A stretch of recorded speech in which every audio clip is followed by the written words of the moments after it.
রহমতুল্লাহি ওয়া বারাকাতুহু।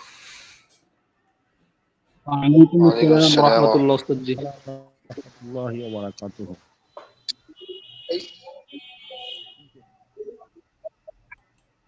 ক্লাস হতেছে। জি, তো আমাদের আজকের সবক বহুসি কাজায়া থেকে আমরা পড়বো ইনশাল্লাহ। আমরা এখানে প্রায় 10 থেকে 12টার মতো প্রবন্ধ আছে। তো আমরা প্রায় 5টার মতো প্রবন্ধ পড়ছিলাম পরীক্ষার আগে। 3টা থেকে পরীক্ষায় প্রশ্ন আসছিল। তো এখানে আসলে যে প্রবন্ধগুলো একটু বেশি গুরুত্বপূর্ণ এগুলো আমরা পড়বো, ঠিক আছে? যেমন এখানে যে 6 নাম্বার যে প্রবন্ধটা আপনারা দেখতেছেন, আর বহুসি কাজায়ের যিনি উস্তাদ আছেন উনি একটু অসুস্থ। গতকাল ওনার সাথে কথা হয়েছে, উনি একটু অসুস্থ আছেন। মানে হঠাৎ করে শীতকাল তো অনেকেই অনেক রকম অসুস্থতায় ভুগতেছে। তো যার কারণে উনি বলছে যে একটু সুস্থ হইলে ইনশাল্লাহ ক্লাস করাবে। আর তামিম সাহেব হুজুরের আবার আজকে একটা ক্লাস আছে, এই জন্য উনি একটু ছুটে চেয়েছেন। আচ্ছা, যাই হোক। তো এখন দরজ শেষ হলে আপনাদের ইনশাল্লাহ ফলাফল দেওয়া হবে, ঠিক আছে? শুধু বহুসফি কাজায় দরজ হবে, অল্প সময় দরজ হবে, 15-20 মিনিট। সকালে মনোযোগ দিয়ে ধরবো। আচ্ছা, তো যেটা বলতেছিলাম যে এখানে 6 নম্বর যে প্রবন্ধটা, এখানে মূলত আপনার হচ্ছে আপনার বিভিন্ন প্রশ্ন উত্তর, হ্যাঁ, অর্থাৎ আজবিবাতুন আন ইস্তিফসারাতিল ব্যাংকিল ইসলামিয়া তানমিয়াতি বিজিদ্দা। জিদ্দা ইসলামী উন্নয়ন ব্যাংকের কয়েকটি প্রশ্নের জবাব। তাকি উসমানী সাহেব হুজুর ওখানে গিয়েছিলেন। তারপরে ওখানকার যেই কেন্দ্রীয় ব্যাংক আছে ওখান থেকে ওনাকে বেশ কিছু প্রশ্ন করা হয়েছিল, যেই সমস্যাগুলোর সমাধান কি হতে পারে। তখন উনি বেশ কিছু উত্তর দিয়েছিলেন আর কি, যেটা পরবর্তীতে প্রবন্ধ আকারে এখানে ছাপা হয়েছে, কিতাবের মধ্যে এসেছে আর কি। তো এটা আসলে আমাদের জন্য গুরুত্বপূর্ণই, কিন্তু যেহেতু ওখানকার সাথে সম্পৃক্ত বিষয়, এই জন্য অত বেশি একটা ইম্পর্টেন্ট না। আমরা এই অধ্যায়টা স্কিপ করব। তারপরে এরপরের যে অধ্যায়টা সেটা হচ্ছে ঋণ আদান প্রদানের সার্টিফিকেটের ব্যবহার, যেটাকে বন্ড এবং মুদারাবা সার্টিফিকেট বলা হয়। এটাও বেশি একটা গুরুত্বপূর্ণ নয়, এর চেয়ে আরও গুরুত্বপূর্ণ অধ্যায় কিছু আছে, যেমন হাউস ফাইন্যান্সিং বা গৃহ নির্মাণের জায়েজ পদ্ধতি কি, এই অধ্যায়টা খুব গুরুত্বপূর্ণ। তারপর আরেকটা অধ্যায় আছে শাস্তি স্বরূপ কর্তৃত্ব অঙ্গ প্রতিস্থাপনের শরীয়ী বিধান। আমরা জানি যে যদি কেউ চুরি করে তাহলে তার হাত কেটে দেওয়া হয়, ঠিক আছে? তো হাত কেটে দেওয়ার পরে যার হাত কেটে দেওয়া হলো সে কি বিভিন্ন প্লাস্টিকের হাত লাগাইতে পারবে কিনা, ঠিক আছে? এই সমস্ত আলোচনা এই অধ্যায়টাতে আছে, 7 নম্বর অধ্যায়। তারপরে আছে সড়ক দুর্ঘটনার শরীয়ী বিধান। এই যে আমরা অনেক সময় দেখি এক লোক রাস্তা দিয়ে যাচ্ছে, হঠাৎ করে একটা বিল্ডিং এর ইট পড়ে এসে মারা গেছে। অনেক সময় রাস্তাঘাটে দুর্ঘটনা ঘটে, মারা যায়। এগুলো শরীয়ী বিধান কি, এগুলোর ক্ষতিপূরণ কে বহন করবে এবং ক্ষতিপূরণ আসলে কত টাকা? আচ্ছা, তো এই 2-4-5টা অধ্যায় আছে, এগুলো একটু গুরুত্বপূর্ণ। তো আমরা যেগুলো তুলনামূলক গুরুত্বপূর্ণ ইনশাল্লাহ এই অধ্যায়গুলো পড়বো আর কি। আচ্ছা,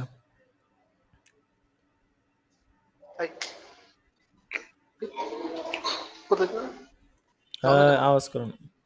আব্দুল বাসির সাহেব, আপনি মিউট করে রাখেন। আনমিউট করেন কেন? মিউট করে রাখলে তো কোনো সমস্যা নাই, আওয়াজ করলেও আমাদের এখানে আওয়াজ আসবে না। আচ্ছা, তো যেটা বলতেছিলাম, ধরেন সকলে একটু মনোযোগ দিয়ে।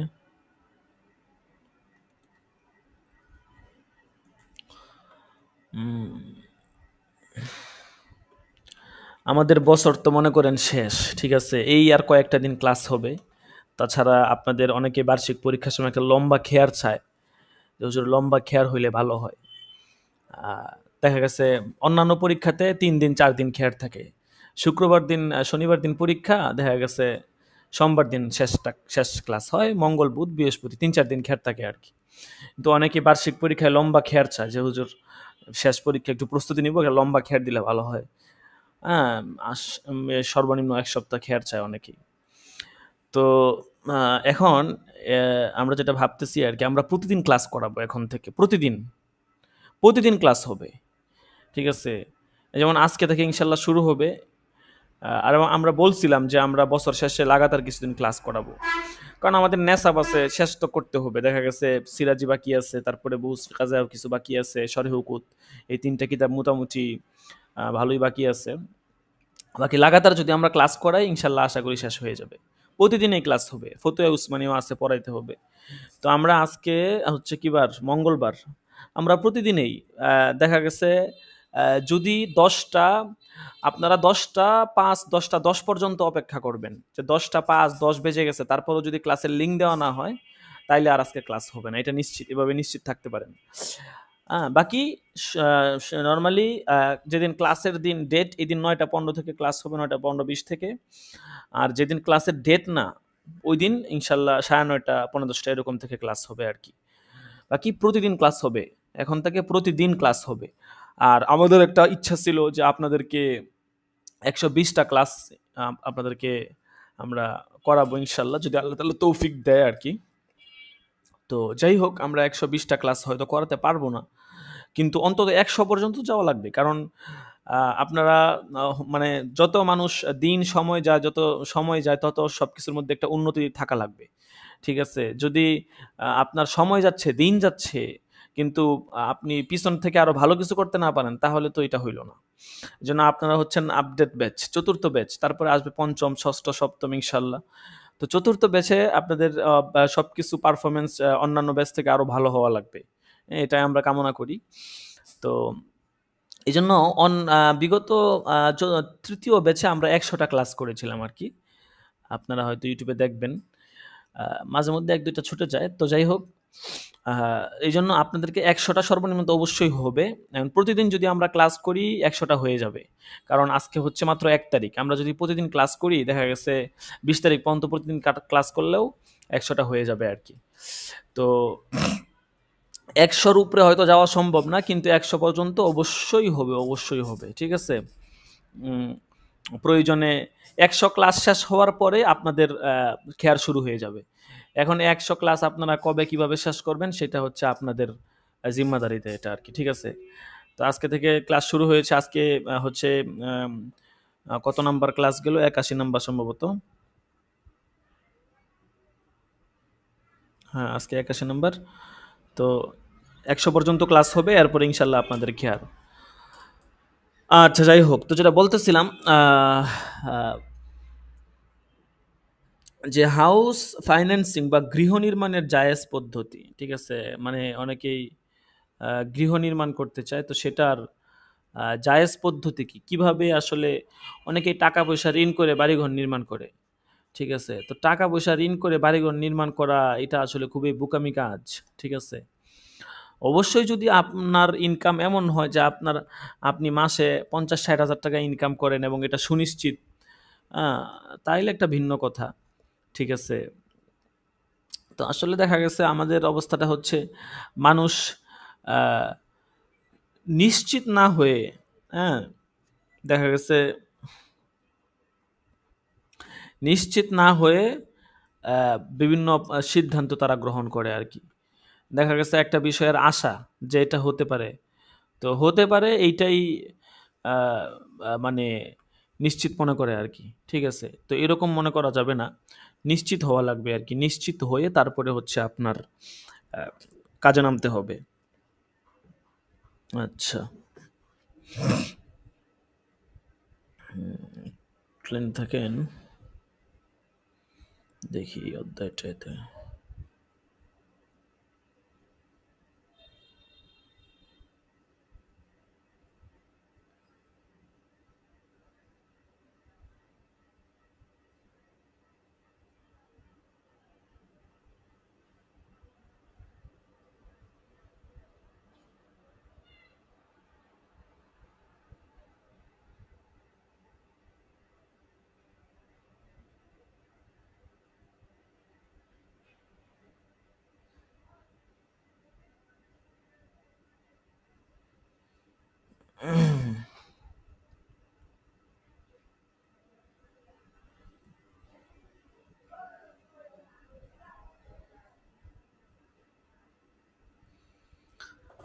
আচ্ছা, এটা হচ্ছে ৮ নাম্বার প্রবন্ধ। আত-তুরুকুল মাশরুআতু লিত-তামওয়িল আকারি অর্থাৎ হাউস ফাইন্যান্সিং বা গৃহ নির্মাণের ঋণের জায়েজ পদ্ধতি। বিসমিল্লাহির রহমানির রহিম। আলহামদুলিল্লাহি রাব্বিল আলামিন ওয়াসসালাতু ওয়াসসালামু আলা সাইয়্যিদিনা মুহাম্মাদিন নাবিয়্যিল উম্মিয়্যিন ওয়া আলা আলিহি ওয়া আসহাবিল তাহিরিন ওয়া আলা কুল্লি মান তাবিআহুম বিইহসানিন ইলা ইয়াউমিদ্দিন, আম্মা বা'দ। হামদু সালাতের পর বলতেছে ফা ইন্না সুকনা মিনাল হাজাতিল আসলিয়াতিল লাতি লা ইয়ামকিনু লিল মারই ইয়াঈশা বিদুনিহা। ক্বালা তাআলা আল্লাহু জাআলা লাকুম মিন বুয়ুতিকুম সাকানা। আন-নাহল।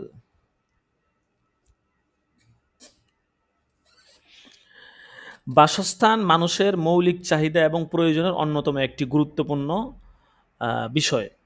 এছাড়া মানুষের জন্য জীবনযাপন করা কঠিন এবং দুঃসাধ্য ব্যাপার, বাসস্থান ছাড়া অসম্ভব ব্যাপার। কোরআনে কারিমে আল্লাহ তাআলা বলেছেন, আল্লাহু জাআলা লাকুম মিন বুয়ুতিকুম সাকানা। আল্লাহ তাআলা তোমাদের জন্য তোমাদের ঘরসমূহকে বাসস্থান হিসেবে বানিয়েছেন।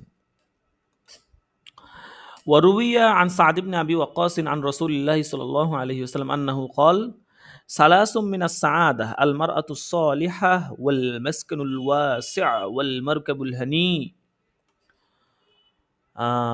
এখানে খুব সুন্দর একটা হাদিস মুসান্নিফ রাহমাতুল্লাহি আলাইহি নিয়ে এসেছেন যে হযরত আয়েশা সিদ্দিকা রাদিয়াল্লাহু তাআলা আনহা বলেন যে রাসূল সাল্লাল্লাহু আলাইহি ওয়াসাল্লাম বলেছেন, তিনটা জিনিস মানুষের সৌভাগ্যের আলামত। মানে দুনিয়াতেও বলা চলে, আখিরাতে তো আল্লাহ ভালো জানেন, বাকি দুনিয়াতে আর কি বাহ্যিক সৌভাগ্যের আলামত বলা চলে তিনটা জিনিস। যে এই তিনটা জিনিস যদি কারোর মধ্যে পাওয়া যায় বুঝতে হবে সে সৌভাগ্যশীল। এর মধ্যে এক নম্বরে আছে আল মারআতুস সালিহা, সতীসাধ্যী স্ত্রী। সতীসাধ্যী স্ত্রী যদি কেউ পেয়ে থাকে, কারো ভাগ্যে জোটে, হ্যাঁ, তারা আসলে সৌভাগ্যশীল। এটা আসলে খুব মানে কঠিন একটা ব্যাপার। ঠিক আছে, এটা আসলে সবার কপালে আল্লাহ তাআলা দেয় না। যাদেরকে দেয় আল্লাহ তাআলা ভালো করে দেয় আর কি, আর যাদের কপালে নেই তারা ধৈর্য ধারণ করতে হয় আর কি। তো যাই হোক, এটা যারা পেয়েছে তারা খুবই সৌভাগ্যশীল। ২ নাম্বার আল মাসকানুল ওয়াসি'a, প্রশস্ত বাসস্থান।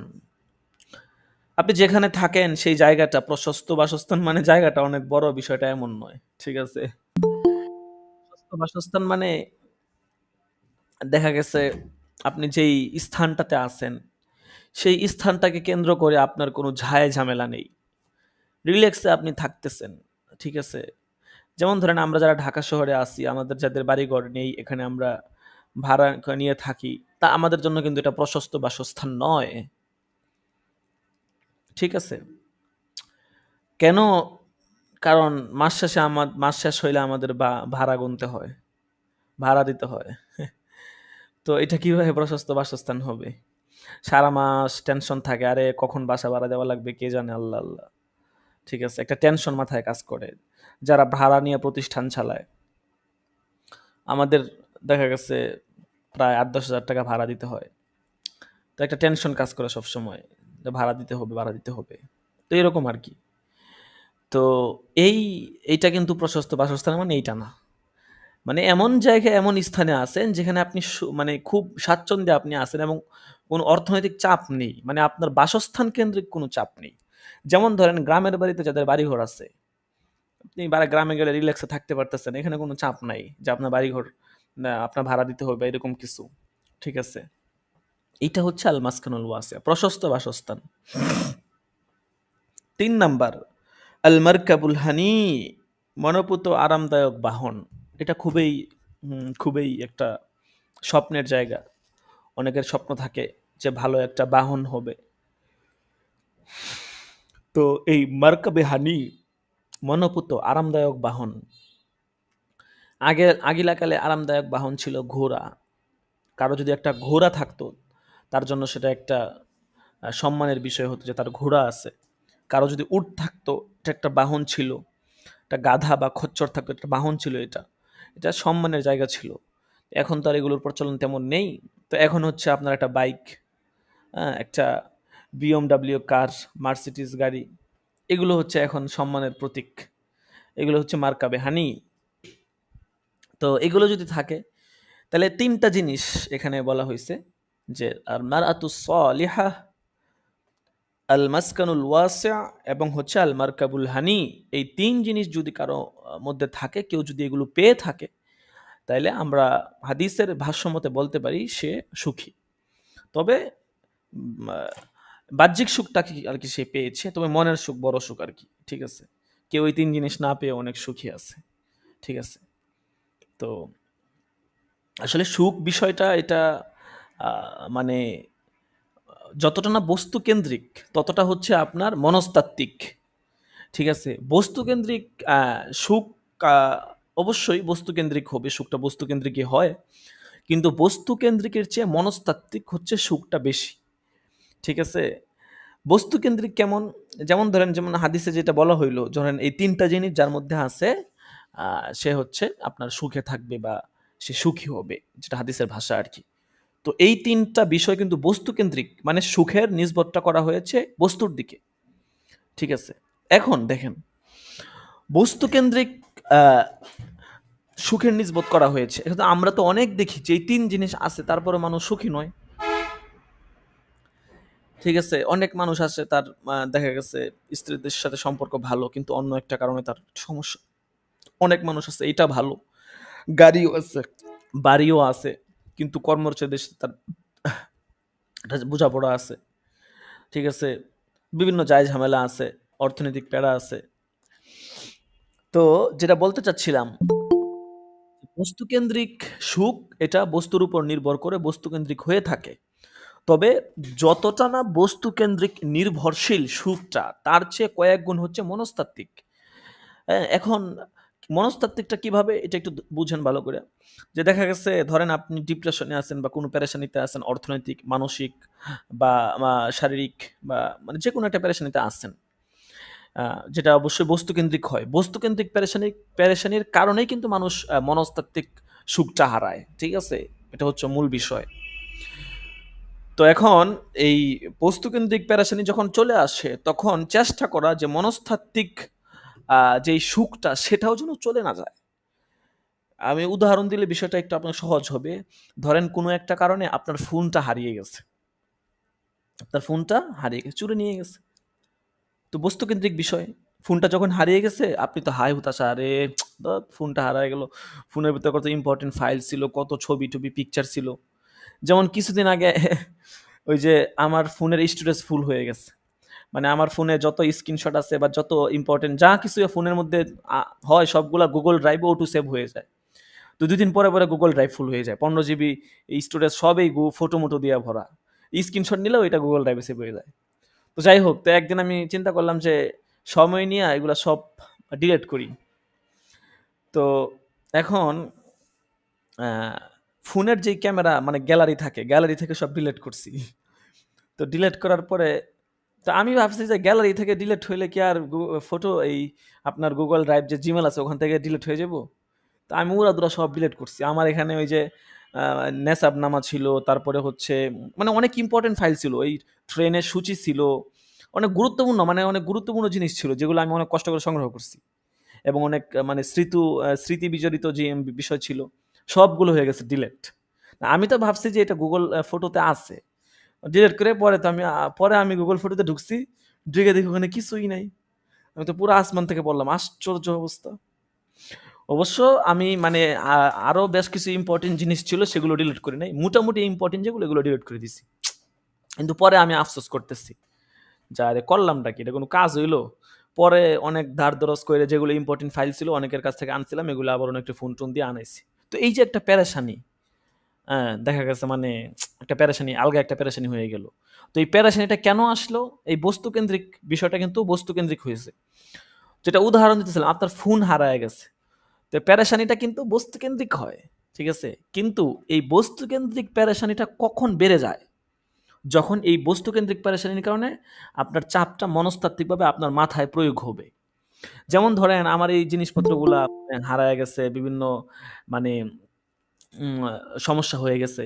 এখন আমি যদি এটা সারাক্ষণ ভাবি যে আরে এই কাজটা হইল কি? ধত্তেরি আমি ২-৩ দিন পর্যন্ত শুধু এটা নিয়ে ভাবতেই আছি যে কাজটা ঠিক হইল। আপনার ফোন হারায় গেছে। আপনি একদম হাত পা ছাইড়া দিয়া একদম হা হুতাশ করতেছেন। আরে ফোনটা হারায় গেল। ধত্তেরি কত কিছু ছিল ফোনের মধ্যে, জরুরি ইম্পর্টেন্ট বিষয় ছিল। তাইলে এই যে আপনি মানে হাউতাস তো আসবে অবশ্যই, আসাটা স্বাভাবিক, এটা মানুষের একটা তবিয়তগত অভ্যাস, কিন্তু লিমিটেশন রাখতে হবে, মানে এটা যতটুকু না হইলেই না। কিন্তু আমাদের ক্ষেত্রে যেটা হয় আর কি, দেখা গেছে আমরা যখন বস্তুকেন্দ্রিক কোনো পেরেশানিতে পড়ি, তখন আমরা মানসিকভাবে এত বেশি মানে পেরেশানিতে চলে যাই যে যতটুকু না সমস্যা তার চেয়ে কয়েক গুণ বেশি সমস্যা আমি নিজেই তৈরি করি। সমস্যাটা হচ্ছে ধরেন তিল পরিমাণ, কিন্তু আমি এটা নিয়ে এত ফিকির করি, এত চিন্তা করি, এত ভাবি, যে ভাবতে সমস্যাটাকে আমি কয়েক গুণ বড় করে তুলি। বুঝতে পারছেন? তো যাই হোক, যে কথাটা বলতেছিলাম যে আহ, বাহ্যিকভাবে তো এই তিনটা জিনিস সুখের উপকরণ, কিন্তু মনস্তাত্ত্বিক সুখ যেন নষ্ট না হয় সেদিকে খেয়াল রাখতে হবে। আর মনস্তাত্ত্বিক সুখটা কখন নষ্ট হয়? যখন বস্তুকেন্দ্রিক পেরেশানির কারণে আমাদের ভাবনা চিন্তাগুলো মাত্রাতিরিক্ত হয়, আমরা লিমিট পার করে ফেলি, লিমিট ক্রস করে ফেলি, তখন আমাদের ভিতরে আপনার মানে আহ, মানে এমন পেরেশানি সৃষ্টি হয় যেটা আসলে ভাষায় প্রকাশ করার মতো না। পেরেশানি থাকবে স্বাভাবিক, তবে সেটার অবশ্যই লিমিট রাখা চাই। আচ্ছা, যাই হোক, তো যেটা বলতেছিলাম, তো মুসান্নেফ এখানে বলতেছেন, আচ্ছা একটু অপেক্ষায় থাকেন, একটু লাইনে থাকেন, আমি আসতেছি।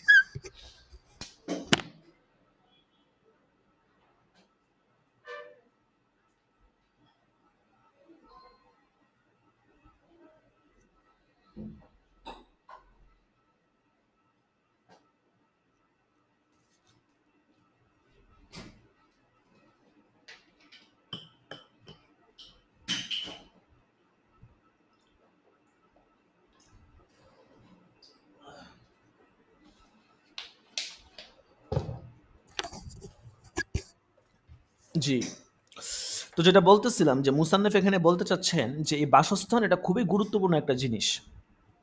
তো এখন মুসান্নেফ, আমি আবারও তো একটু কম পড়বো, ঠিক আছে? মূলাখাসটা বলে দিব, এটা আমরা শুরুতেই বলছিলাম।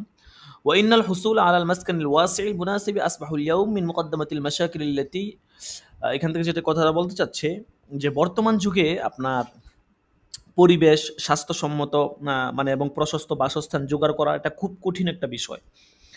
বিশেষ করে যেখানে জনবহুল বসতিপূর্ণ এলাকা, সেগুলো তো কথাই নেই।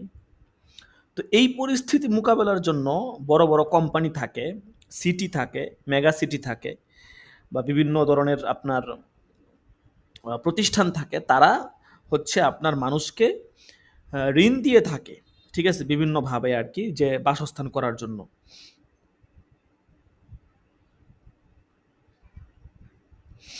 তো মুসান্নেফ এখানে আপনার কয়েকটা পদ্ধতি বলবে, যে এই পদ্ধতিতে আহ, রাষ্ট্রের উচিত বাসস্থানের ব্যবস্থা করে দেওয়া। যেমন এখানে দেখেন পদ্ধতিগুলো কি কি বলবে। এক নম্বরে বলতেছে, যদি ওই ব্যক্তি জাকাত পাওয়ার যোগ্য হয় তাহলে রাষ্ট্র জাকাত ফান্ডের অর্থের সাহায্যের মাধ্যমে তার প্রয়োজন মেটাবে। মানে যখন একটা সমস্যা হয় তখন সমস্যার সমাধান আপনাকে করতে হবে, ঠিক আছে? আপনার সমস্যার অভাব নাই, কত সমস্যা, ব্যক্তিগত সমস্যা, পারিবারিক সমস্যা, শারীরিক সমস্যা, অর্থনৈতিক সমস্যা, হ্যাঁ, জাতীয় সমস্যা, আন্তর্জাতিক সমস্যা, সমস্যা সমস্যা সমস্যা। সমস্যাটা কখন সমাধান হবে? যখন সমস্যা অনুযায়ী সমাধান হবে, ঠিক আছে? ধরেন আপনার খুব মানে কি বলে, আহ, জ্বর হয়েছে, এবং আপনার প্রায় যেটাকে বলে আপনার 102-3 ডিগ্রি চলে গেছে আপনার জ্বর, ঠিক আছে? বা ধরেন ডেঙ্গু জ্বর হয়েছে বা এই জাতীয়, আল্লাহ মাফ করুক। তো এখন আপনার এইটা জ্বরের যে লেভেলটা, এটা হচ্ছে আপনার মানে স্বাভাবিক মাত্রার চেয়ে অনেক বেশি। এখন আপনার ওষুধটাও খাওয়া লাগবে ওই রকম, ঠিক আছে? আপনি ওষুধটাও খাবেন ওরকম পাওয়ারই, যাতে করে আপনার জ্বরটা কমে যায়। তো এরকম সমস্যাটা যেরকমই হোক, আপনার আমার সমাধানটা ওই রকম করা লাগবে, ঠিক আছে? সমস্যা হচ্ছে বিশাল বড় হাতির ন্যায়, আপনি সমাধান নিয়ে আসছেন পিঁপড়ার মতো, তাহলে হবে? হবে না তো। প্রত্যেকটা জিনিসের একটা মিল থাকা লাগবে। যেমন এই যে আজকে পড়তেছিলাম, হেদায়ার মধ্যে গেছে যে কাফালাত, এটা হচ্ছে আপনার যদি আপনার গুলামের পক্ষ থেকে আহ, কেউ কাফিল হয়, কোনো মনিব বা কোনো স্বাধীন ব্যক্তি কোনো ঋণের কাফিল হয়, তাহলে এই কফালতটা গ্রহণযোগ্য হবে না, ঠিক আছে? কারণ কেন গ্রহণযোগ্য হবে না? কারণ এখানে ইত্তেহাদ, মিল পাওয়া যাওয়া লাগবে। ঋণের ক্ষেত্রে আপনি যেই জিনিসের কফিল হবেন, তো এই মাকফুল বিহির সাথে যেই জিনিসের কফিল হবেন এটার মিল থাকা লাগবে, ইত্তেহাদ। তো যে বিষয়টা বলতে চাচ্ছিলাম যে সমস্যাটা যেরকম সমাধানটাও এরকম হওয়া লাগবে। এখন মুসান্নাফ এখানে ৩টা সমাধান দিচ্ছেন যে আমরা এই ৩টা সমাধান গ্রহণ করতে পারি। এই ৩টা সূরতের যে কোনো একটা সূরত অবলম্বন করে যারা এরকম গৃহহীন, যাদের টাকা পয়সা নাই, বাড়িঘর করতে পারতেছে না, বাড়িঘর ভেঙে চুরে যাচ্ছে, এদের এই সমস্যার সমাধান। ১ নাম্বার সমাধান মুসান্নাফ দিচ্ছেন যে ওই ব্যক্তি যদি যাকাত পাওয়ার যোগ্য হয় তাহলে রাষ্ট্র যাকাতের ফান্ডের অর্থের মাধ্যমে তাকে বাড়িঘর করে দিবে, এটা রাষ্ট্র করবে। ঠিক আছে।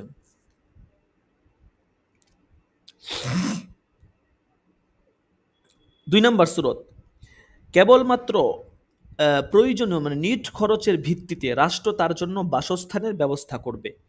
এই জন্য তার কাছে রাষ্ট্র কোনো মুনাফা দাবি করবে না।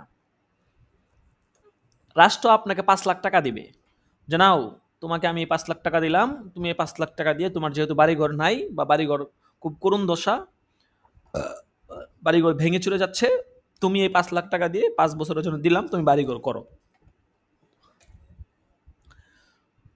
তো এই যে রাষ্ট্র তাকে টাকা দিবে, বলতেছে রাষ্ট্র এখানে কোনো মুনাফা অর্জন করবে না, অর্থাৎ এক্সট্রা কোনো মুনাফা রাষ্ট্র চাবে না, কারণ সে তো এমনি দৈন্য দশার মধ্যে আছে। এখন আপনি যদি তার কাছে মুনাফা চান, রাষ্ট্র যদি তার কাছ থেকে মুনাফা খুঁজে, তাহলে তো সে আরো গরিবানা হালতে চলে যাবে। যেন রাষ্ট্র তার কাছ থেকে মুনাফা নিবে না, টাকা দিবে কিন্তু মুনাফা নিবে না, আবার টাকাটা ফেরত নিয়ে নিবে, ধীরে ধীরে তার কাছ থেকে ফেরত নিয়ে নেবে, কিন্তু মুনাফা নিবে না।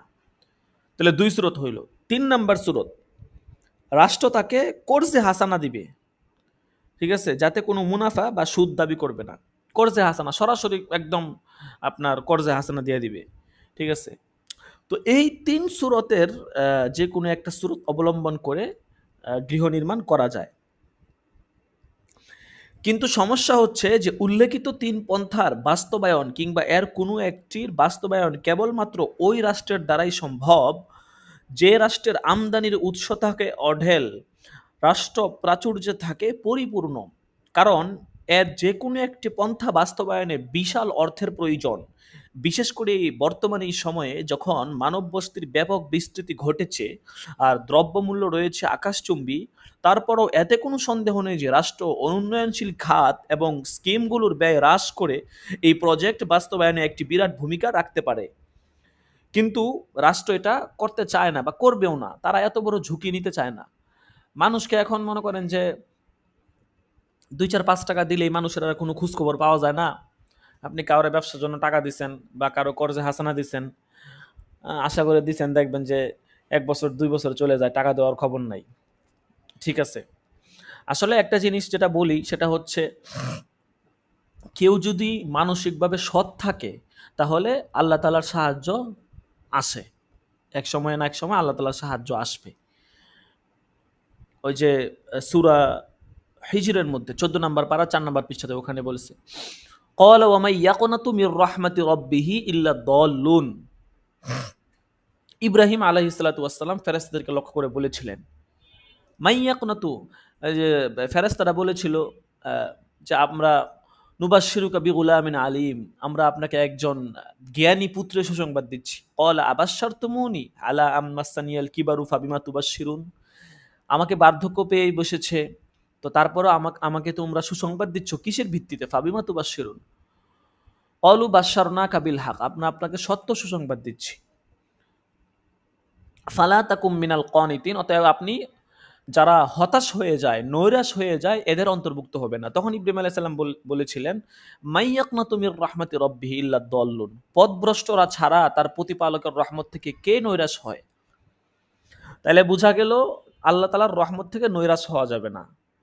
তো যে কথাটা বলতেছিলাম যে কেউ যদি সৎ থাকে তাহলে সে যেভাবেই হোক সে আপনার টাকা পয়সা আপনাকে ফেরত দিয়ে দিবে, আপনার কাছ থেকে যা সে নিবে সে ফেরত দিয়ে দিবে। কিন্তু আমাদের মানুষগুলো তো এত সৎ না, মাইরে খাওয়ার ধান্দা, একটা পয়সা কেমনে মারতে পারবে এই ধান্দায় থাকে। তো রাষ্ট্র যখন এটা বুঝতে পারলো যে মানুষগুলো সৎ না, সে আমাকে আমার টাকাটা ফেরত দিবে না, বরং সে মেরে খাওয়ার ধান্দায় থাকে, তখন রাষ্ট্র আর এই ব্যবস্থা সে গ্রহণ করে না। ঠিক আছে। তো এখন রাষ্ট্র যখন এই ব্যবস্থা কোনো গ্রহণ করে না, তখন কিভাবে আপনি সাহায্য সহযোগিতা রাষ্ট্রের পক্ষ থেকে পাবেন। তো এইটার একটা সূরত মুসান্নেফ বলবে যে বাইয়ে মুআজ্জাল, বাকিতে বেচা কিনার চুক্তি। এটার অনেকগুলো পদ্ধতি হইতে পারে। যেমন ধরেন, চুক্তি করার সময় বাসস্থান নির্মিত অবস্থায় পুরোপুরি প্রস্তুত থাকলে কোম্পানি উল্লেখিত পন্থায় বাসস্থান কিনে বাকিতে বিক্রেতার কাছে বেচে দিবে। একটা সূরত হতে পারে এটা। আবারও বলি, সূরতটা ভালো করে ধরেন। কোম্পানি বাড়িঘর রেডি করা আছে। যেমন আপনারা হয়তো অনেকে জেনে থাকবেন যে বর্তমানে আপনার কাঠের কিছু ঘর পাওয়া যায়। কাঠের মানে এগুলো কাঠ দিয়ে তৈরি রেডিমেড ঘর। আপনি যদি অর্ডার দেন, আপনার বাড়িতে তারা এই ঘরগুলো মানে আলাদা আলাদা পার্ট পার্ট পার্ট পার্ট করা থাকে, এগুলো তারা টাকের মধ্যে করে আপনার বাড়িতে নিয়ে সেট করে দিবে সুন্দর করে। কাঠের ঘর এগুলা দেখতেও খারাপ না, সুন্দরই, ভালোই দেখা যায় কাঠের এগুলো। বিশেষ করে আপনার মুন্সিগঞ্জ এইদিকে এই ঘরগুলো অনেক সময় ওইদিকে দোকানপাট বেশি, ফার্নিচারের দোকান, তারা এগুলো করে থাকে আর কি। তো যাই হোক, এই ঘরগুলো পাওয়া যায়, এগুলো হচ্ছে রেডিমেড ঘর। তো একটা সূরত এটা হতে পারে যে কোম্পানি আপনাকে ঘর দিয়ে দিবে, আপনাকে ঘর আপনার কাছে বেচে দিবে বাকিতে। এই ঘরটা আপনার কাছে 5 লাখ টাকায় বিক্রি করে দিল, আপনি আস্তে আস্তে টাকা পয়সা দিয়েন। এটা একটা সূরত। আপনি আস্তে আস্তে যা ইনকাম করলেন 5,000 10,000 করে কোম্পানিরে দিলেন, ঠিক আছে। 1 নাম্বার সূরত। 2 নাম্বার সূরত, চুক্তির সময় বাসস্থানটা নির্মিত অবস্থায় নেই, বরং কোম্পানি এই বাসস্থান নির্মাণের ইচ্ছা পোষণ করেছে। বিভিন্ন বিল্ডার্স কোম্পানিগুলো যেগুলো করে থাকে, আপনার একটা জায়গা আছে কিন্তু আপনার টাকা নাই, সামর্থ্য নাই, ঠিক আছে। তো আসলে দুনিয়ার নিজামটা এমনই। দেখা গেছে, মনে করেন আপনার জায়গা আছে, বাড়ি করার সামর্থ্য নাই। কারো জায়গা নাই, কিন্তু জায়গা হইলে সে বাড়িঘর করতে পারতো। এরকম একটা বিষয় আর কি। তো আপনার গাড়ি নাই, আপনি কত সমস্যায় আছেন। আপনি গাড়ি না থাকার কারণে আপনার প্রতিদিন ভাড়া, অনেক খরচ যায়, যাতায়াত ব্যবস্থা। আপনার একটা গাড়ি থাকলে কতই ভালো হইতো। কারো গাড়ি আছে, সে নিজে কত সমস্যায় আছে। গাড়ির তেল ভরতে হয়, এটা নষ্ট হয়ে যায়, ওইটা নষ্ট হয়ে যায়, কত সমস্যা, ঠিক আছে। তো যার যা আছে ওইটা নিয়ে সমস্যা, আর আপনার নাই, এটা নিয়ে সমস্যা। মানে সমস্যা আপনাকে পিছু ছাড়বে না, সমস্যা আপনাকে পাকড়াও করবেই। আপনার যদি না থাকে এটাতেও সমস্যা, আর যদি থাকে ওইটার মধ্যেও সমস্যা। এই জন্য কথা হচ্ছে, আল্লাহ তাআলা যে অবস্থায় রাখে আলহামদুলিল্লাহ। তো যাই হোক, যে কথাটা বলতেছিলাম, যে অনেকের জায়গা থাকে কিন্তু বাড়ি করার সামর্থ্য থাকে না। তো কোম্পানি কি করবে, তাকে প্রস্তাব দিবে যে আমি তোমাকে বাড়ি করে দিব, অথবা তোমার যা যা জিনিসপত্র লাগবে সব আমি কিনে দিব, তোমার কাছে বিক্রি করব। আমি 5 লাখ টাকা দিয়ে কিনবো, তোমার কাছে 5,20,000 টাকা বিক্রি করব। তুমি আমাকে 3 মাস পরে, 6 মাস পরে আমাকে 5,20,000 টাকা ফেরত দিয়ে দিবে। এইভাবে কোম্পানি তার সাথে চুক্তি করতে পারে, ঠিক আছে। এটা একটা সূরত গেল।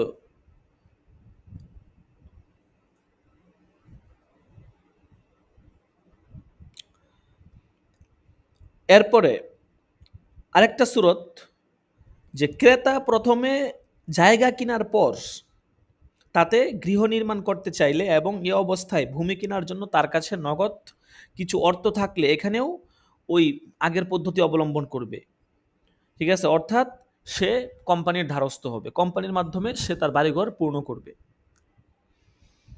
তো এই যে আপনার 2-3টা পদ্ধতি, এই পদ্ধতিগুলো অবলম্বন করে আপনার হচ্ছে বৈধভাবে বাড়িঘর ক্রয় করা যাবে, ঠিক আছে। আরও বেশ কিছু পদ্ধতি আছে, শিরকতে মুতানাকিজা বা আংশিক শরিকানা লেনদেন, এটাও আছে, এই সিস্টেমেও করা যেতে পারে। যে মালিকানার ভিত্তিতে অংশীদারিত্ব, এটা কেমন? এটা হচ্ছে, আপনারা দেখবেন যে বর্তমানে বিভিন্ন কোম্পানি থাকে, তারা বলে যে আপনাকে আপনার বাড়ি জায়গা আছে, আমার টাকা আছে, আমি আপনাকে 5 তলা বাড়ি করে দিব। 5 তলা বাড়ি, 1 তলা আপনাকে দিয়ে দিব, বাকি 4 তলা আমার। 1 তলা আপনি থাকবেন, কোনো ভাড়া দেওয়া লাগবে না, বাকি 4 তলা আমার, 100 বছর পর্যন্ত আমি এই 4 তলা ভোগ করব। 100 বছর পরে ওইটা আপনার হয়ে যাবে, আপনার বাড়ি আপনার থাকবে, আমরা চলে যাব। তো এই পদ্ধতিতেও কিন্তু আপনার বাড়িঘর করা যায়, এটাও বৈধ পদ্ধতি, কোনো সমস্যা নাই। ইসলামী নিয়ম মেনে চললে এটাও, এই পদ্ধতিতেও বাড়িঘর করা যাবে। এটা আচ্ছা, উস্তাদ এই যে ডেভেলপমেন্ট কোম্পানি করেছে, জি জি জি, বিভিন্ন কোম্পানি থাকে, তারা এইভাবে করে ডেভেলপমেন্ট। থাকে। এই পদ্ধতিতেও বাড়িঘর নির্মাণ করা যাবে, কোনো সমস্যা নাই। তবে বর্তমানে আরও বেশ কিছু পদ্ধতি আছে যেগুলো বৈধ নয়। যেমন ধরেন, যদি এরকম হয় যে কোম্পানি আপনাকে টাকা দিছে, হুম, এবং আপনি কোম্পানি থেকে সরাসরি টাকা আনছেন, আনার পরে কোনো আপনার মতো করে আপনি জিনিসপত্র কিনছেন, সুদের ভিত্তিতে কোম্পানি আপনাকে টাকা দিছে, ৫ লাখ ৬ লাখ টাকা দিছে, ১০ লাখ টাকা দিছে, আপনি টাকা নিয়ে আনছেন, যেটাকে আহ, আহ, আপনার গৃহ নির্মাণ ঋণ বলে আর কি বাংলাতে, হোম লোন বলে যেটাকে আর কি। মানে আপনি বাড়ি নির্মাণের জন্য ঋণ নেওয়া, ব্যাংকগুলোতে একটা অপশন থাকে হোম লোন নামে, অর্থাৎ আপনাকে তারা বাড়ি নির্মাণের জন্য আপনাকে তারা লোন দিবে। তো বর্তমানে ব্যাংকের যে সিস্টেমটা, এটা সম্পূর্ণ নাজায়েজ। কিভাবে সিস্টেমটা এরকম, অনেকটা এরকম আর কি, যে ধরেন আপনার একটা জায়গা আছে ৫ কাঠা, তো আপনি আপনার জায়গার দলিলপত্র, দস্তাবেজ, চেক ইত্যাদি সব কিছু নিয়ে ব্যাংকে যাবেন। যাওয়ার পরে ব্যাংক দেখবে যে আপনার জায়গাটা আপনার কিনা, যাচাই বাছাই করবে, উকিল নিযুক্ত করবে, এবং একটা কমিটি তারা সরেজমিনে আপনার জায়গাতে আসবে এবং আসলেই যাচাই বাছাই করে দেখবে যে আসলেই জায়গাটা আপনার কিনা, দলিলের সাথে জায়গার মিল আছে কিনা, ইত্যাদি ইত্যাদি অনেক বিষয় তারা যাচাই বাছাই করবে। করার পর তারা যখন একদম 100% কনফার্ম হবে যে হ্যাঁ এই জায়গাটা আপনার, এবং আপনি এখানে বাড়ি নির্মাণের জন্য ব্যাংকের কাছ থেকে লোন চাচ্ছেন, তখন ব্যাংক আপনাকে ৫ কোটি, ১০ কোটি, ৫০ লাখ, ১ কোটি এরকম লোন আপনাকে তারা দিবে। তারা আপনাকে টাকা দিয়ে দিবে, সরাসরি টাকা দিয়ে দিবে, আপনাকে কাগজপত্রে সই করবে যে আপনি যদি এত সময়ের মধ্যে, এত মাসের মধ্যে বা এত বছরের মধ্যে আপনি যদি লোন পরিশোধ করতে না পারেন, তাহলে আপনার বাড়িতে যে কোনো ধরনের হস্তক্ষেপ আমরা করার জন্য করতে পারবো। যে কোনো ধরনের হস্তক্ষেপ আমাদের করার অধিকার আছে। এই শর্ত সাপেক্ষে আরো বেশ কিছু ক্যাটাগরি থাকে, আপনাকে ব্যাংক আপনাকে লোন দেবে। আপনি সরাসরি ওই লোনটা আনবেন, আনার পরে দেখা গেছে কিছু বাড়ি বাড়ি করার কাজে লাগাবেন, কিছু ব্যক্তিগত কাজে লাগাবেন, বিভিন্ন হাজত আপনি মিটাবেন। তো এইটা কিন্তু কোনোভাবেই জায়েজ নেই। যদিও আপনি বাড়ির নামে লোন আনছেন, কিন্তু আপনি তো শরীয়ত সম্মত যে পদ্ধতি আছে ওই পদ্ধতিতে আপনি এটা করেন নাই। এখানে যদি ব্যাংক আপনাকে আহ, আপনাকে ওই যে বাড়ির যে জিনিসপত্রগুলো আছে, ধরেন আহ, আপনার ১০০ টন রড লাগবে, হ্যাঁ, এরপরে ২০০০ বস্তা সিমেন্ট লাগবে, ৫০ বস্তা বালু লাগবে, ১০০ গাড়ি ইট লাগবে। এই যে আপনার মানে মেটেরিয়ালগুলো, এগুলো যদি ব্যাংক আপনাকে কিনে দিত এবং আপনার কাছে বিক্রি করতো, এগুলো ব্যাংক কিনছে এবং নিজের হস্তগত করছে, নিজে বুঝে নেয়, রসিদগুলো নিজে বুঝে নিয়েছে, এবং এটার দাম ছিল ১০ লাখ টাকা, আপনার কাছে বিক্রি করছে ১১ লাখ টাকা, কোনো সমস্যা নাই, বৈধ আছে, এবং আপনি কিস্তিতে হোক বা আস্তে হোক টাকা আপনি পরিশোধ করবেন। এই সিস্টেম সম্পূর্ণ বৈধ। কিন্তু ব্যাংকগুলো নর্মালি, ইসলামী ব্যাংক বা কোনো ব্যাংক হয়তো সিস্টেম অ্যাপ্লাই করতে পারে, বাকি খুব কম। নর্মালি সুদী ব্যাংকগুলো যেটা করে থাকে আর কি, আপনাকে তারা মোটা অঙ্কের একটা অ্যামাউন্ট দিয়ে দিবে, ২০ লাখ, ৩০ লাখ, ৫০ লাখ টাকা আপনাকে দিয়ে দিবে, এবং আপনি আপনার মতো করে ওই টাকাটা কিছু বাড়ি করার জন্য লাগাবেন, কিছু নিজের প্রয়োজনে খরচ করবেন। হ্যাঁ, নিজের মতো করে আপনি আপনার টাকাটা যেভাবে খুশি ভোগ করতে পারবেন। তো এই সিস্টেমটা কিন্তু শরীয়ত সম্মত নয়। তো এই সিস্টেমে যদি আপনি বাড়িঘর নির্মাণ করতে যান, আহ, আপনি তো বাহ্যিকভাবে লোন পাবেন, সেটা কোনো সমস্যা না, কিন্তু শরীয়ত পদ্ধতিতে এটা জায়েজ হবে না, এবং এটা একটা হারাম পদ্ধতি হবে। এই লেনদেনটা হারাম হবে। কাজেই ব্যাংকের সাথে লেনদেন করতে হলে আপনি শরীয়ত সম্মতি পদ্ধতি মেনেই, যদি তারা রাজি হয় ওভাবে লেনদেন করবেন, অন্যথায় ওই লেনদেন করা যাবে না। এছাড়া ক্ষুদ্র কিছু এনজিও আছে, বা অনেক সময় বিভিন্ন এলাকা ভিত্তিক এনজিও থাকে, সংগঠন থাকে, তারা অনেক সময় আপনাকে হেল্প করে বিভিন্ন কাজে। তো তারা আবার অনেক সময় আমার শরীয়তসম্মত পদ্ধতিতে লেনদেন করে। তারা আপনাকে দেখা গেছে ৫০,০০০ টাকা বা ১ লাখ টাকা মাল কিনে দিবে, এবং আপনি ৬ মাস ১ বছর পরে তাদেরকে টাকাটা লাভসহ পরিশোধ করে দিবেন। এটাও আবার বৈধ পদ্ধতি।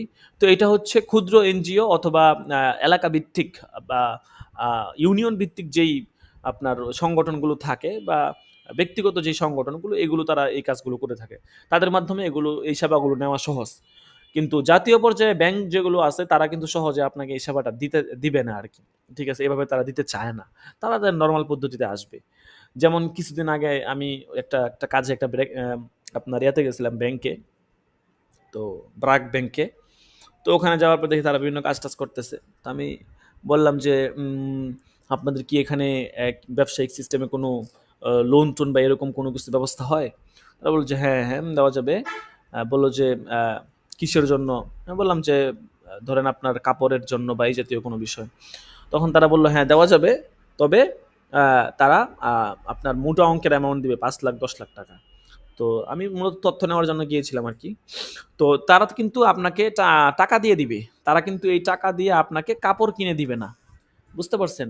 এমন না যে আপনাকে কাপড় কিনে দিবে বা আপনাকে আসবাবপত্র কিনে দিবে, তারপরে আপনি আস্তে ধীরে পরিশোধ করবেন, এরকম না বিষয়টা। তো পদ্ধতিটা খুব সহজ ছিল এবং বৈধ হওয়ার মতো অবস্থায় ছিল, কিন্তু আসলে ব্যাংকগুলো আসলে ইসলামের তো এতটা তোয়াক্কা করে না, যার কারণে সহজ পদ্ধতিটা আর কি অবৈধ হয়ে যায় আর কি। আচ্ছা যাই হোক, তো মূলত এই পদ্ধতিগুলোই এখানে আলোচনা করা হয়েছে, আরও বেশ কিছু মাজায়েজ পদ্ধতিও আছে। তো ইনশাল্লাহ আমরা আগামী প্রবন্ধে ৯ নম্বর প্রবন্ধ পড়ব, জিরাআতুন উস্তুসিলা ফি হদ্দিন আও কিসাসিন, শাস্তি স্বরূপ কর্তৃত অঙ্গ প্রতিস্থাপনের এই বিধান। জন্য যদি কোনো অঙ্গ শাস্তি স্বরূপ কর্তন করা হয়, এরপর আবার এটা প্রতিস্থাপন করা বৈধ কিনা, এই সম্পর্কে শরীয়ত কি বলে, ইনশাল্লাহ এই অধ্যায়ে আমরা আগামী সবকে পড়ব। আর এখন থেকে তো বললাম যে প্রতিদিন ক্লাস হবে, আধা ঘন্টা হলেও প্রতিদিন ক্লাস হবে। কাজেই এখন থেকে আমরা সকলেই সময় মতো চলে আসব, কেউ ক্লাস মিস দেব না। প্রতিদিন ক্লাস হবে, আধা ঘন্টা হলেও ক্লাস হবে, ঠিক আছে? আর আমরা অবশ্যই ইনশাল্লাহ ১০০ দরস পর্যন্ত যাওয়ার চেষ্টা করব, ঠিক আছে? ১০০ দরস, যেহেতু বিগত ব্যাচগুলোতে ১০০ দরস হয়েছে, তা আপনাদেরকে ১০০ দরসের কম দিলে এটা কেমন জানি হয়ে যায়। এই বছর আমরা সময় অনেক কম পেয়েছি। গত বছর হচ্ছে আপনার মানে ওই যে ৫ই আগস্ট ছিল, তারপরে আপনার ইন্টারনেট বন্ধ ছিল, ইত্যাদি অনেক কারণে আমাদের প্রায় ১.৫ থেকে ২ মাস ক্লাস ফাও মিস গেছে। এমনিতেই ১ মাস তো এমনিতেই মিস গেছে, ঠিক আছে? এমনিতেই দেখা গেছে আমরা ক্লাস করতে পারিনি, বিভিন্ন ব্যস্ততা, সবাই মানে দেশের পরিস্থিতি খারাপ, হয় না, নেট নাই, কোনো মানে অবস্থা খারাপ। তো ১-১.৫ মাস এমনিই ক্লাস মিস গেছে। তারপরেও আমরা ১০০ ক্লাস পর্যন্ত কিভাবে যেন পৌঁছে গেলাম। তো এই বছর তো আমরা সময় পাইছি ভালো, কিন্তু এই মানে সময়গুলো শর্ট হয়ে গেছে বিভিন্ন কারণে, মানে কেমন যেন কেয়ামতের আলামত হয়ে গেছে আর কি। এই শুরু হইলো ২৫ সাল, এখন ২৬ সাল শুরু হয়ে যাচ্ছে, আর মাত্র কয়েকদিন আছে, সময় দেখতে দেখতে চলে যায়। আবার মাঝখানে আপনাদের পরীক্ষাগুলো গেছে, একদিন গ্যাপে গ্যাপে, এখানে বেশ কিছু সময় চলে গেছে। তো যাই হোক, এই জন্য আমরা ১০০ ক্লাস পর্যন্ত অবশ্যই করার চেষ্টা করব। এই জন্য প্রতিদিন ক্লাস হবে, আধা ঘন্টা করে হলেও প্রতিদিন ইনশাল্লাহ এখন থেকে ক্লাস হবে। আর আপনাদেরকে তামরিন দিয়ে দেওয়া হয়েছে, আমাদের বার্ষিক পরীক্ষার তামরিনের নেসাব হচ্ছে ৬১ থেকে ৮০ পর্যন্ত। ইচ্ছা ছিল ৬১ থেকে ৪০, আপনারা অনেকে এটা মত দিয়েছিলেন, কিন্তু আমরা দেখতেছি যে না, সময় যেহেতু কম এবং অন্যান্য পড়াশোনাও আছে, এই জন্য আমরা তামরিনটা কমায় ৮০ পর্যন্ত নিয়ে আসছি, ৬১ থেকে ৮০ পর্যন্ত। ১৮টা তামরিন হচ্ছে নর্মাল তামরিন, আর ৭৯ এবং ৮০ নাম্বার তামরিন হবে পরীক্ষার তামরিন। এই ২০টা তামরিন আপনাদেরকে লিখতে হবে।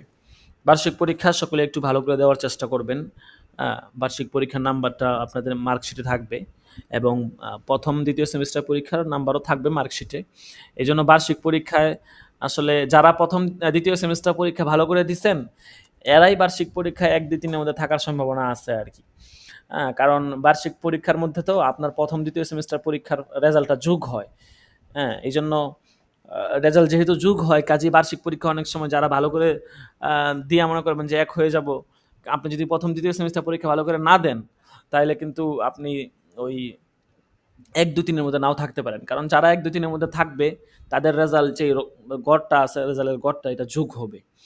তো তারপরেও যেহেতু মূল রেজাল্টটা আপনার নাম্বার করে থাকে, সেখানে উল্লেখ করা থাকে, এজন্য আপনারা অবশ্যই বার্ষিক পরীক্ষাটা ভালো করে দিবেন, কেউ অবহেলা করবেন না এই বিষয়ে। আর আপনাদের এই পরীক্ষার ফলাফল আসলে এখনই ঘোষণা করে দিব। পরীক্ষার আসলে কি বলবো, ফলাফল বেশি একটা সুবিধাজনক হয়নি আর কি, আরও ভালো হওয়ার দরকার ছিল। তারপরেও মানে বেশ কিছু ভুল আসলে আপনারা করছেন। অনেকেই যে কোত্থেকে লেখে আসলে বুঝতেই পারি না। কিতাব থেকে লেখে না কোত্থেকে যে লেখে, কি কি বিষয় যে লেখে, আল্লাহ ভালো জানে। এমন কিছু বিষয় লেখে যেগুলো আসলে আমি জীবনেও কোথাও শুনি নাই। তা আপনারা যেগুলো কোত্থেকে লেখেন আল্লাহই জানে। যাই হোক, আপনারা একটু খেয়াল রাখবেন যে যেই প্রশ্ন করা হয়, প্রশ্নের সাথে যেন উত্তরের মিল থাকে, ঠিক আছে? যদি উত্তরের মিল না থাকে তাইলে তো হইল না। তো আপনারা এখানে রেজাল্ট দেখতেছেন। রেজাল্ট সামারিটা আগে আপনাদেরকে বলি। হ্যাঁ, এখানে আমাদের দ্বিতীয় সেমিস্টার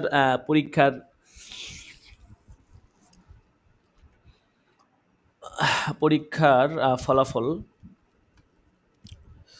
মোট দাখিলাপ্রাপ্ত শিক্ষার্থী ৪২ জন, মোট অ্যাক্টিভ শিক্ষার্থী ৩০ জন, মোট পরীক্ষার্থী ছিলেন ১৮ জন যারা পরীক্ষায় অংশগ্রহণ করেছেন। এর মধ্যে মাত্র ৩ জন মুমতাজ হয়েছেন। গত পরীক্ষায় মনে হয় ২ জন মুমতাজ হয়েছিল। তো এই পরীক্ষায় একজন বৃদ্ধি পেয়েছে, ৩ জন মুমতাজ হয়েছেন। তো এটা তো আসলে খুবই খারাপ বিষয়। মুমতাজের সংখ্যা আরও বেশি হওয়ার দরকার ছিল। অন্যান্য বিগত বছরেও পরীক্ষার ফলাফল খুব ভালো ছিল, কিন্তু আপনাদের ফলাফলটা আসলে খুব খারাপ হচ্ছে। এটা আসলে আপনাদের উপস্থিতিটা ভালো, মাশাআল্লাহ। বিগত ব্যাচগুলোর তুলনায় আপনাদের উপস্থিতিটা ভালো, মানে দর্শে উপস্থিতির পরিমাণটা ভালো, কিন্তু পরীক্ষার ফলাফলটা খারাপ। এইটা আসলে খুবই বেদনাদায়ক বিষয় আর কি। বিগত ব্যাচগুলোতে দেখা গেছে উস্তাদি তাহলে আপনি একটু নাম্বার কমাই দিতেছেন আমরা। একটু কলম ভাই, একটু নাম্বারের দিকে যাইলেই হয়। আপনাদেরকে যেই পরিমাণ নাম্বার দেওয়া হয়েছে, যদি এহসানের সাথে খাতা দেখতাম তাহলে এই পরিমাণ নাম্বার কখনো পাইতেন না। শুক্রিয়া। যেই পরিমাণ নাম্বার আপনাদেরকে দেওয়া হয়েছে, একজনে পায় ১৫, তাকে আমরা দিয়ে দিছি ৪০। ঠিক আছে? তো এই জন্য আসলে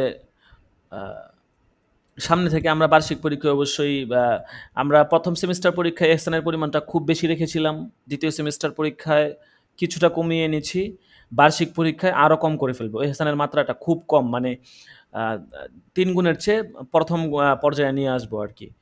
তো দেখেন, মুমতাজ হয়েছেন ৩ জন, আর জাহিদ জিদ্দান হয়েছেন ৪ জন, জাহিদ হয়েছেন ২ জন, মকবুলের সংখ্যাই বেশি, ৮ জন মকবুল হয়েছেন। তো যাই হোক, আপনারা একটু ভালো করে পরীক্ষাটা দিবেন। আর একজন অনুপস্থিত ছিলেন। মুমতাজের হার ১৬.৬৭%, জাহিদের হার ২২.২২%, জাহিদের হার ১১.১১%, মকবুলের হার ৪৪.৪৪%, অনুপস্থিতের হার ৫.৫৬%। আচ্ছা, তো আপনাদের যদি ধারণা থাকে কে এক হয়েছে তাহলে বলতে পারেন, বা যে এক হবে তার কি এরকম ধারণা আছে কিনা যে আমি এক হয়েছি।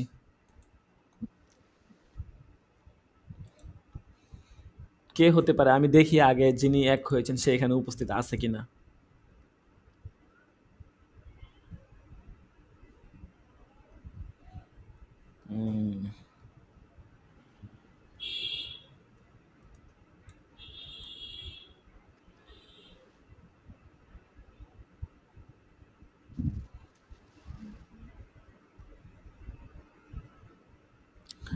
আচ্ছা, মনে হচ্ছে উনি শেষ টাইমে আসবে আর কি, ওনাকে আমার দেখতে পাচ্ছি না। আচ্ছা, যাই হোক, তো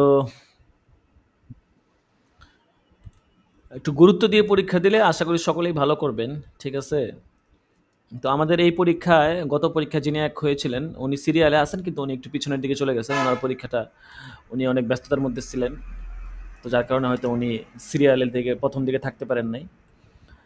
এই পরীক্ষায় প্রথম স্থান অধিকার করেছেন ৮৮ গড় পেয়ে। মোট ওনার নাম্বার ছিল ৬১৬ নাম্বার। ৭০০ নাম্বার থেকে উনি ৬১৬ নাম্বার পেয়ে, গড় ছিল ৮৮। ৬১৬ নাম্বার পেয়ে উনি প্রথম স্থান অধিকার করেছেন। ৩৫ নাম্বার দাখেলা। আল আমিন খয়েরি, উনি অনেক পরে এসেছেন কিন্তু মাশাআল্লাহ অনেক অ্যাক্টিভ। তো এরকম কিছু মানুষ থাকে আর কি, যাক, পরে এসেও অ্যাক্টিভ হয়ে যায়। তো কিন্তু কিছু মানুষ থাকে সবার আগে ভর্তি হয়, সবার আগে আসে, কিন্তু থাকে না। যেমন কি বলবো, নাম আর নাই বলি। তো সবার আগে ভর্তি হয়, সবার আগে সব কিছুতে থাকে। এই যে খাইরি সাহেব চলে আসছেন। তা খাইরি সাহেব, আজকে আপনার ফলাফল দেওয়া হবে, আপনি নাই, এর মানে কি? আপনাকে তো আজকে গান দিব আমরা। উস্তাদ যে আমি ছিলাম, মাঝখানে আমার নেট চলে গেছে, তো এই জন্য আর কি, মানে ৫-৬ মিনিট হয়তো বা লাইনে ছিলাম না। আচ্ছা আচ্ছা, যাক। তো যাই হোক, আপনি পরে এসেও মাশাল্লাহ ভালো করলেন। আপনি তো অনেকটা প্রায় ১-১.৫ মাস পরে আসছেন, তারপরেও গুরুত্ব দিয়েছেন, পরীক্ষাগুলো ভালো করে দিয়েছেন। হ্যাঁ, অর্থনৈতিক বিষয়গুলোও খেয়াল রেখেছেন, ক্লাসেও মোটামুটি অ্যাক্টিভ থেকেছেন, ভালো স্থানে চলে আসছেন। তো আসলে আগে আসা পরে আসা কোনো বিষয় নয়, নিজের জায়গা থেকে সতর্ক থাকা, গুরুত্ব দেওয়া, এটাই হচ্ছে মূল বিষয়। তো আশা করি আপনি আপনার এই স্থানটা ইনশাল্লাহ সামনেও ধরে রাখবেন। আচ্ছা, তারপর আমাদের দ্বিতীয় স্থান অধিকার করেছেন মাশাল্লাহ, উনি খুব অ্যাক্টিভ মানুষ। হ্যাঁ, খুব আগ্রহের সাথে পড়ালেখা করেন, দরসে উপস্থিত থাকে সবসময়। যদিও মাঝে মধ্যে একটু এদিক সেদিক হয়ে যায়। তো উনি ৫৬২ নাম্বার পেয়ে দ্বিতীয় স্থান অধিকার করেছেন। ওনার গড় নাম্বার ছিল ৮০.২৮। অবশ্যই উনি প্রথম স্থানের চেয়ে প্রায় ৮ নাম্বার গড়ে কম পেয়েছে প্রত্যেক সাবজেক্টে। তো কিছু কিছু বিষয়ে ওনার অনেক অবহেলা পাওয়া গেছে। উনি মাশাল্লাহ অনেক লেখছেন অনেক বেশি, কিন্তু ১১ নাম্বার দাখেলা মাওলানা খুরশেদ আলম অনেক বেশি লেখছেন মাশাল্লাহ। কিন্তু আপনার লেখাটা আপনার মানে আপনার প্রশ্ন অনুযায়ী ওই রকম হয় না আর কি। আপনি আলাসবাতে মাত্র 65 পেয়েছেন, কাওয়াইদুল ফিকাতে 70 পেয়েছেন। খাতা দেখলে আপনি বুঝতে পারবেন। প্রয়োজনে আপনাদেরকে খাতা একদিন দেখাবো যে কি চাওয়া হয়েছে আর আপনারা কি লেখছেন। তো লেখছেন মাশাল্লাহ অনেক, কিন্তু আপনার লেখাগুলো উত্তরের সাথে সামঞ্জস্যপূর্ণ হয়নি আর কি। যাই হোক, সামনে থেকে খেয়াল রাখবেন যেন কোনোভাবেই কোনো কমতি না হয়। তো আপনিও মাশাল্লাহ ভালো করছেন, গুরুত্ব দিয়ে পরীক্ষা দিয়েছেন, ক্লাসে উপস্থিত ছিলেন, এই জন্য আলহামদুলিল্লাহ ভালো জায়গাতে চলে আসছেন। আচ্ছা, তো এরপর তৃতীয় স্থান অধিকার করেছেন আমাদের পরিচিত ভাই। উনি হয়তো প্রথম পরীক্ষায় প্রথম স্থান অধিকার করেছিলেন, প্রথম সেমিস্টার পরীক্ষা, কিন্তু এই পরীক্ষা একটু পিছনে চলে গিয়েছেন। তো ওনার গড় নাম্বার হচ্ছে ৮০.১৪, মোট নাম্বার ৫৬১। দ্বিতীয় স্থানের চেয়ে উনি মাত্র ১ নাম্বার কম পেয়েছেন। মোট নাম্বার ওনার ৫৬১, আর দ্বিতীয় স্থানের মোট নাম্বার ৫৬২, মাত্র ১ নাম্বার কম ওনার। এটা এমন না যে আমি ১ নাম্বার কমিয়ে দিছি, বিষয়টা এমন নয়। একটা জিনিস মাথায় রাখবেন যে এখানে যা রেজাল্ট দেওয়া হয় কখনোই এমন না যে আপনি কে, আপনার নাম দেখে আমরা কম দিয়ে দিচ্ছি, যে তারা কি একটু বেশি দেই, হ্যাঁ, আর তাকে একটু কম দিয়ে দেই, এরকম কোনো বিষয় না।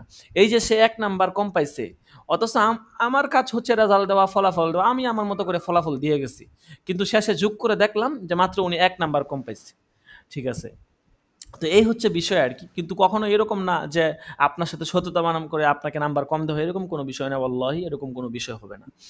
যাই হোক, তো সামনে থেকে সতর্ক থাকবেন যেন আরো ভালো হয়, এবং আপনি আপনার যেই জায়গাটা ছিল সেটা ধরে রাখতে পারেন। আচ্ছা, এরপর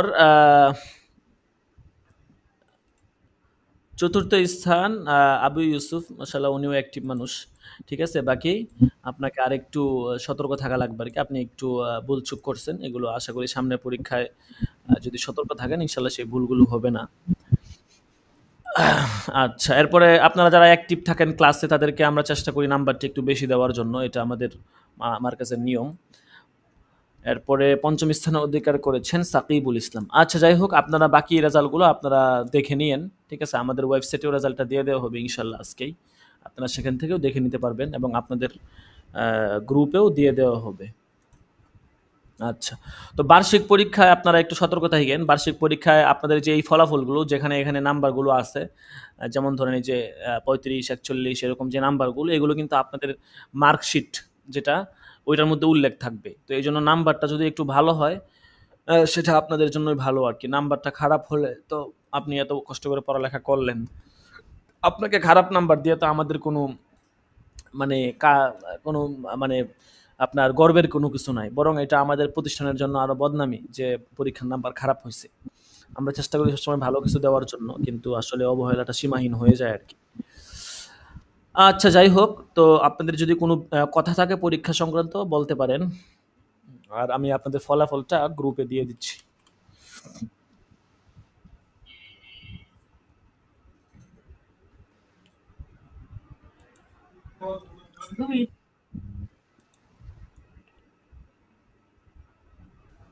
আসসালামু আলাইকুম। ওয়ালাইকুম আসসালাম ওয়া রাহমাতুল্লাহি ওয়া বারাকাতুহু। জি। যে আমাদের ফাইনাল পরীক্ষার ফি কত হবে? সব পরীক্ষার ফি এক, 500 টাকাই। তো জানুয়ারি, ডিসেম্বর, জানুয়ারি আর হচ্ছে পরীক্ষার ফি, তিনটার কি আমাদের দিতে হবে? জি জি, মাদ্রাসার প্রাতিষ্ঠানিক খরচ শুধু এই ডিসেম্বর আর জানুয়ারির বেতন। হ্যাঁ, এছাড়া আপনার জি। জানুয়ারির পরে আর কোনো খরচ নেই। জানুয়ারি পর্যন্ত আপনার বেতন চলবে, এরপর আর আপনার কোনো খরচ নেই। আচ্ছা, আর ডিসেম্বর, জানুয়ারি আর হচ্ছে পরীক্ষার ফি সহ আমাদের 1500 টাকা আর কি জি জি আসবে জি, এখন। এটা হচ্ছে আপনার প্রাতিষ্ঠানিক আর অনুষ্ঠান শেষ বাবদ খরচ। হচ্ছে 3000 টাকা। জি জি জি। এগুলো ছাড়া তো আর কোনো খরচ আছে কিনা আমাদের না প্রতিষ্ঠানে? না, এগুলা ছাড়া, জি না জি না, এগুলা ছাড়া আর কোনো খরচ নেই। জি উস্তাদ, জি, এটা জানা যায়। জি জি। আচ্ছা, আপনাদের যদি আরো কোনো প্রশ্ন থাকে করতে পারেন।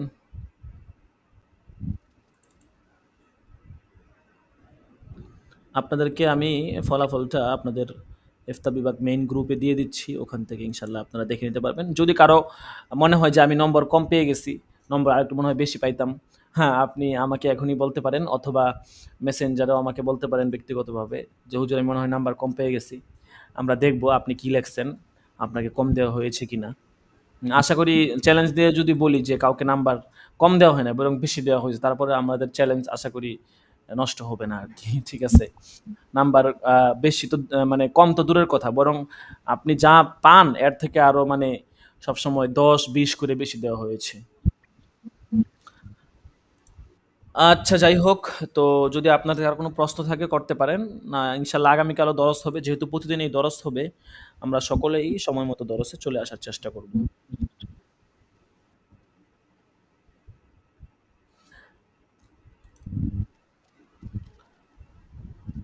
আর আপনাদের যেই মানে আপনাদেরকে আজকে যে নোটিশটা দিলাম এটা সকলে একটু খেয়াল রাখবেন। হ্যাঁ, যেহেতু সময় কম, আমাদের হাতে আসলে সময় নাই, বুঝতে পারছেন? সময় যেহেতু কম, মানে আপনাদের উচিত হচ্ছে যাদের বেতন বাকি, পিছনের অনেকগুলো বেতন বাকি, আপনারা একটু নিজেরা সতর্ক হয়ে বেতনগুলো পরিশোধ করে দেন। ঠিক আছে? অনেক সময় চিন্তা করেন যে এম, আহ, আমরা না হয় পরিশোধ করে দিব, ঠিক আছে, মানে এ, যেহেতু তেমন সমস্যা না, আস্তে ধীরে পরিশোধ করবে, কিন্তু অনেক সময় এমন সমস্যা তৈরি হয় যেটা আপনার কল্পনার বাহিরে।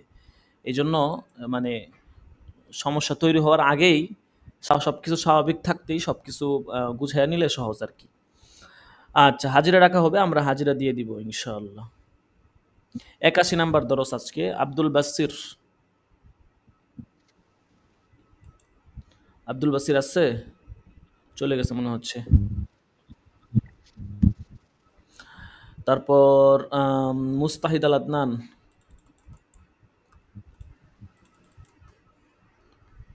খুরশেদ আলম, লাভবাহিক। আবু ইউসুফ 13 নম্বর, লাভবাহিক উস্তাদ জি। 15 নম্বর সাকিবুল ইসলাম, লাভবাহিক উস্তাদ জি। 17 নম্বর শাহাদাত হুসাইন, 18 নম্বর মাহদি হাসান, লাব্বাইক উস্তাদ জি, লাব্বাইক। 20 নম্বর রাফিউল ইসলাম নাই, 21 নম্বর আব্দুর রহমান সিরাজি, লাভবাহিক উস্তাদ জি। 22 নম্বর আলী হুসাইন, লাভবাহিক উস্তাদ জি। 23 নম্বর ইরশাদুল্লাহ,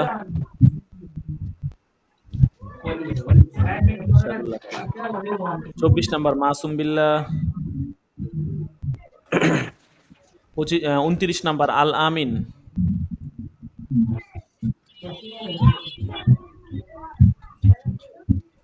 আল আমিন নাই, তুফাইল আহমদ 33, লাব্বাইক উস্তাদ জি। 35 আল আমিন, লাব্বাইক উস্তাদ জি। 36 ইউসুফ মাহমুদ নাই, 39 নম্বর মনিরুল ইসলাম নাই, 40 নাম্বার আছে হজরত আলী। লাব্বাইক উস্তাদ জি। আচ্ছা ঠিক আছে, আজকে এই পর্যন্তই। সকলেই ভালো থাকবেন, সুস্থ থাকবেন, ইনশাল্লাহ আগামীকাল দরস হবে, সকলে সময় মতো চলে আসবো। রাজাকুমুল্লাহ। আসসালামু আলাইকুম ওয়া রাহমাতুল্লাহি ওয়া বারাকাতুহু।